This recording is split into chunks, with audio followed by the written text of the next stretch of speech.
बड़ों का अनुभव। भावपूर्ण कथा। इचीरो और चीरो नाम के दो भाई थे।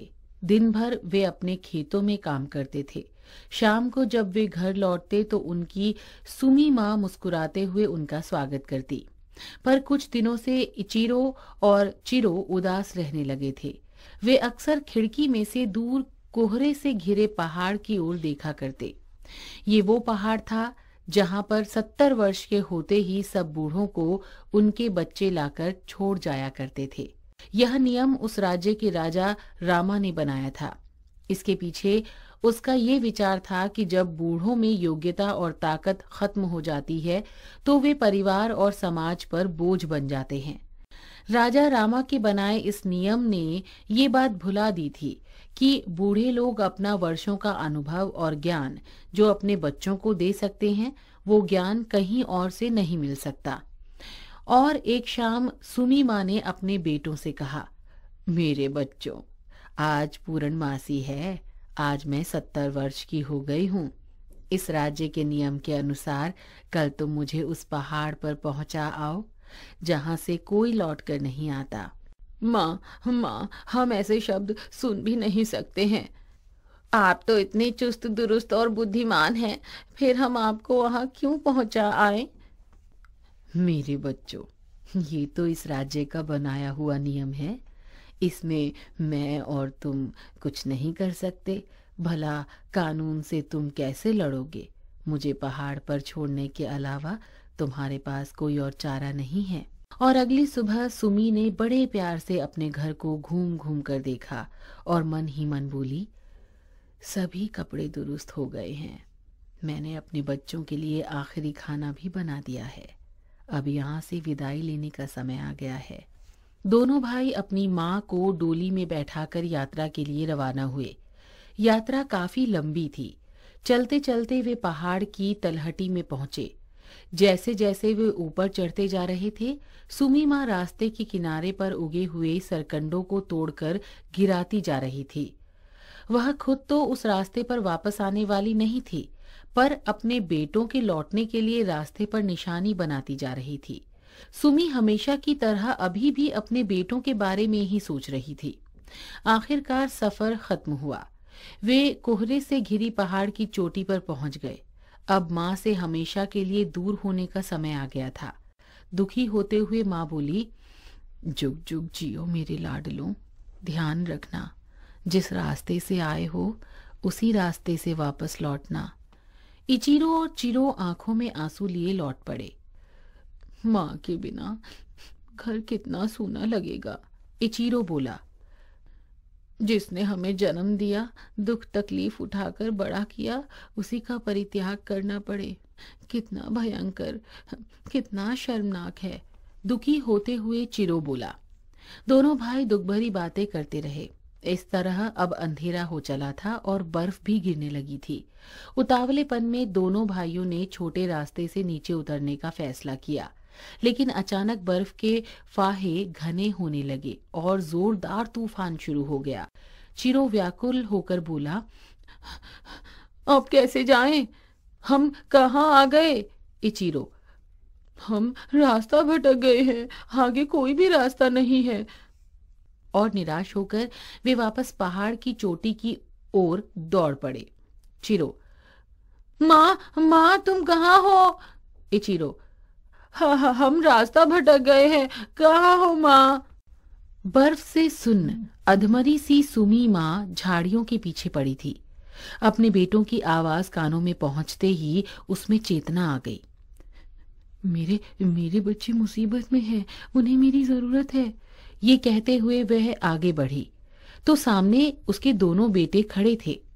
अब इचीरो और चिरो ने माँ को डोली में बैठाया और घर की ओर चल दिए। माँ, वो देखो, टूटे हुए सरकंडे पड़े हैं ना, उसी रास्ते चलो मेरे बच्चों। बड़ी आसानी से और आत्मविश्वास के साथ सुमी उन्हें पहाड़ से नीचे ले आई। इस तरह वे अपने घर वापस लौट आए। इचीरो, हम तुम्हें कभी नहीं जाने देंगे माँ। चिरो, चाहे हमें कुछ भी क्यों ना सहना पड़े। दोनों भाइयों ने अपनी माँ को झोंपड़ी के पिछले वाले हिस्से में छिपा दिया ताकि गांव वालों और सिपाहियों को उसका पता न चल सके। अब तीनों बड़े आनंद से घर में रहने लगे। एक दिन उस राज्य के राजा रामा ने सभी परिवारों के पुरुषों को बुलवाया और कहा, मैं कुछ काम बताऊंगा जो कि तुम सबको करने होंगे।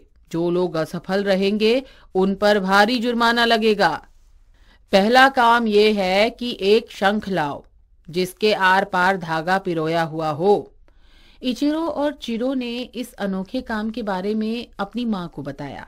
सुमी माँ बोली, ये तो बड़ा आसान काम है। पहले एक चींटी को पकड़ो और उसके पैर में धागा बांधकर उसे शंख के ऊपर वाले छेद में से अंदर जाने दो। फिर शंख के मुंह पर कुछ चीनी के दाने रखो। चीनी के दानों से आकर्षित होकर चींटी शंख में से अपना रास्ता बनाकर निकलेगी तो धागा भी शंख के मुंह तक पहुंच जाएगा। और हाँ, अंत में चींटी के पैर से धागा निकालना मत भूलना। दोनों भाइयों ने माँ के बताए नियम के अनुसार काम किया और अगले दिन राजा के दरबार में पहुंच गए। राजा ने पूछा, किस किस ने काम पूरा किया है? सिर्फ इचिरो और चिरो ने ही काम पूरा किया था।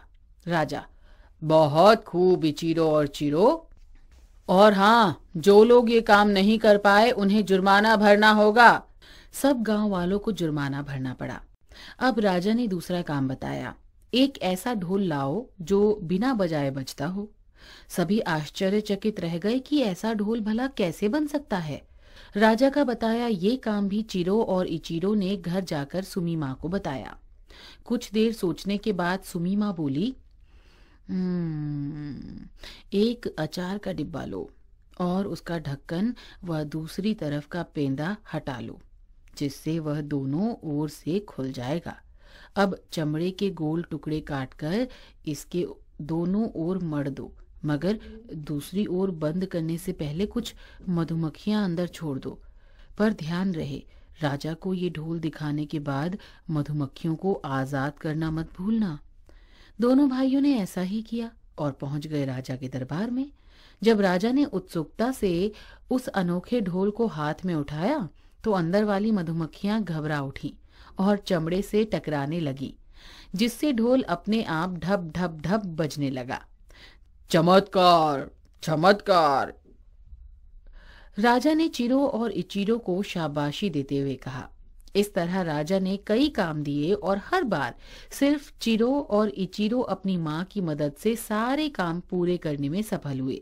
मेरे बताए सारे काम पूरे करने की खुशी में मैं चिरो और इचिरो को स्वर्ण पदक प्रदान करता हूँ। राजा खुश होकर बोला। इचिरो, रुकिए महाराज, हम एक अपराध स्वीकार करना चाहते हैं। चिरो, इस सम्मान के हकदार हम नहीं बल्कि हमारी माँ सुमी हैं, जिन्हें हमने अपनी झोपड़ी में छिपा के रखा है। हालांकि वे 70 वर्ष की हो चुकी हैं, पर हमने उन्हें पहाड़ पर नहीं जाने दिया। हमने राज्य का नियम तोड़ा है। राजा, क्या तुमने नियम तोड़ा है? तब तो तुम्हें वही दिया जाएगा जिसके तुम लायक हो। तुम्हें क्षमा दान दिया जाता है। इचिरो और चिरो, आज मुझे बहुत बड़ी सीख मिली है।